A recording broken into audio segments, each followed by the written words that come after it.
Hey everybody, Jim here with another video for you. These are my latest Blu-ray and DVD pickups that I've accumulated in the last week. But before I begin at the end of this video, if you like what you see, please give me a thumbs up, a possible subscribe, but most importantly, please leave comments below. Let me know how you feel about the stuff that I picked up. Let me know what you picked up this week. Now, I've got a combination here. I've got some Goodwill titles that I picked up from the Goodwill store, and I've got a couple of titles that I picked up off of Amazon this week. I've got 8 titles totally, with 5 DVDs and 3 Blu-rays.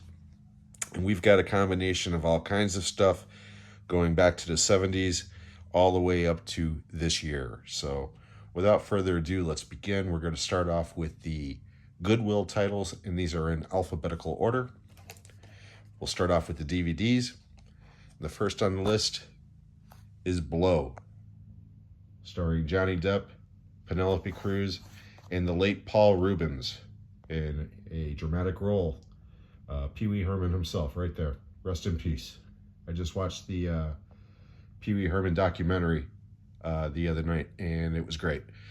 Directed by Ted Demme, Jonathan Demme's brother, who directed Life and one of my personal favorites, The Ref. This is a really good movie. It was kind of a hit at the time. It's kind of been forgotten about since, but Johnny Depp gives a really good performance. Penelope Cruz is really good in this, but Paul Reubens, like I said, he's phenomenal in this. So give this one a chance if you've never seen it. Next is Dave, starring Kevin Kline, Sigourney Weaver, Frank Langella, Ben Kingsley, and Ving Rhames, among others. Directed by Ivan Reitman. This movie's phenomenal. This is one of Kevin Kline's best movies. This is one of Sigourney Weaver's best movies. Not to go too far into it, but the gist of this is Kevin Kline plays 2 roles. He plays the President of the United States, and he plays a man who looks like the President of the United States and actually does little gigs at like car dealerships and supermarkets and stuff pretending to be the President. And the President has a stroke, and the his chief of staff is kind of a douchebag and decides, instead of being forthright with the public, grabs this lookalike and inserts him in place, and yeah, hilarity ensues. But yeah, really, really good movie. If you've never seen Dave, please check it out. Next, from director Richard Donner, is Maverick, starring Mel Gibson, Jodie Foster, and James Garner, among many others. Lots of cameos in this movie. This is a remake of the old television series Maverick, of course, that James Garner starred in. This movie's a lot of fun. It is. It's a lot of fun. I mean, technically it's a Western, but it's a comedy Western, really. And again, the chemistry of the 3 leads is unparalleled. It's really good. And anytime Mel Gibson worked with Richard Donner, with the exception of Lethal Weapon 4, it was generally great. So yeah, Maverick's a lot of fun. If you've never seen it, again, please check it out. Now we've got some 80s cheese, some gourmet cheese, a movie that I love but have never owned, believe it or not. Patrick Swayze in Next of Kin. And you want to talk about cast, man. This movie's got a killer cast, and most people didn't know who any of these people were back then. We're talking Helen Hunt, Liam Neeson, Bill Paxton, and what's his face? Oh, God, Jesus. Stiller, Ben Stiller, playing a mobster. It's really funny is Liam Neeson trying to play this Appalachian hillbilly type with the worst accent ever. I mean, I love Liam Neeson. He's not very good in this movie. And this movie really is not very good, but it's entertaining as hell. This came out about 3 or 4 months after Roadhouse back in '89. And my ex-wife was obsessed with Patrick Swayze, so of course we saw this at the theater. And yeah, it's just a lot of fun. Much better in quality. From 1985, Clint Eastwood stars in and directed Pale Rider. which to me has always been kind of a loose, very loose remake of High Plains Drifter. I mean, the two are very similar in plots. Co-starring Michael Moriarty, Carrie Snodgrass, Chris Penn, Richard Dysart. This came out the same summer as Silverado, and Pale Rider is definitely the more successful movie financially, but between the two, I prefer Silverado, but this is still a great movie. It really is. Again, anytime Clint Eastwood's in a Western, I can't think of one offhand that I didn't like. Some are better than others. This one's in the top tier. It really is a very good movie. So from 85, Pale Rider. Okay, the last three are Blu-rays. This is the last of the Goodwill haul. Also from 85, and we're back to the cheese with Commando. Starring Schwarzenegger, of course, Ray Don Sean, Vernon Wells. Pretty decent cast in this movie, but let's face it, this movie's cheesy as hell. I know it's beloved. I've never owned this movie, believe it or not, okay? I like this movie. I don't love it, but again, $3. Blu-ray of Commando, hell yeah.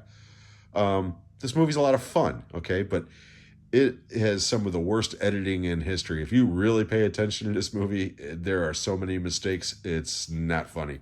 But again, it's a fun Schwarzenegger movie from 85, which is when he was right in the middle of all those types of movies. This one, Raw Deal, The Running Man, stuff like that. So, yeah, Commando, again, it's not... A lot of people put this in the top tier of Schwarzenegger. I don't. But again, it's a lot of fun. Now, the last two are from Amazon, new purchases. One, to me, is a classic, and the other one is probably going to become a classic. And again, in alphabetical order. The first one from 2025, Michael B. Jordan in Sinners. Written and directed by Ryan Coogler. The two of them work together an awful lot. This one co-stars Haley Stanfield, Jack O'Connell, and Delroy Lindo, among others. Fantastic movie. This is a fantastic movie. As a matter of fact, I would go so far as to say that this is the best movie I have watched this year so far. It's not my favorite, okay? I still had more fun watching The Monkey. But this movie's outstanding. It really is. I've only watched it once. I just got this Blu-ray last night, as a matter of fact, and I'm really looking forward to digging into it. So, yeah, Sinners, I can't say enough. By now, just about everybody's seen this movie. This movie's been a huge hit. It's one of the few mega blockbusters that isn't IP-driven, which makes me extremely happy. Maybe there is still some hope for some originality in Hollywood yet. But I can't say enough good things about Sinners. It's just a great film, in my opinion. We're ending on a bang. My other brand new Amazon purchase this week is 1977's Sorcerer, directed by William Friedkin, starring Roy Scheider. This is a remake of The Wages of Fear, which I have not seen yet. I know my good friend Roy over at Blu-ray Movies prefers the original. I am going to get the original eventually, but I absolutely adore this movie. This is my favorite William Friedkin movie, and yes, I am including The Exorcist and The French Connection. This one's my favorite. I love this movie. I had the original Blu-ray of this. I very rarely double dip, but when I saw Criterion put this out with a full disc of bonus features, I mean, this is just, it's a great set, and brand new scan and everything. I immediately didn't hesitate and purchased this and gave my original copy to my son Cameron, who is a big fan of the movie as well. So everybody's happy. So, but anyways, that's it for my haul this week. Now, before I go, I want to remind everybody that Saturday, June 12th, at 1 p.m. Central Time will be the next installment of Shooting the Shit with Jim. My very, very special guest will be Gareth from Video Tasties. I am really looking forward to this episode. I've been a big admirer of Garrett's content for a very long time. I chat on his live watches and such quite a bit, but we've never actually had a conversation. So I'm really looking forward to this episode. So again, that will be on Saturday, June 12th at 1 p.m. Central Time. That's 7 p.m. in the UK for you over there in the UK that want to join in. So please do so. That will be live. You can catch that right here on this channel. And also on Tuesday, the 15th, the next live installment of Talking Movies with Sean, Kenny, and Jim will be on. And we're going to be doing an episode about the Superman films and the Fantastic Four films. And we're going to compare the two and do a deep dive in those properties about the films themselves and some of the pop culture aspects that the two properties have outside of those film properties. So hopefully you'll join us for that one. That one's going to be a lot of fun. You can watch that one live either on Sean's channel at Movie Assault or at the Talking Movies 2024 channels. I'll be leaving links to all the channels in the description of this video below. So one last time, I just want to thank each and every one of you for joining me on this video, and we'll catch you on the next one.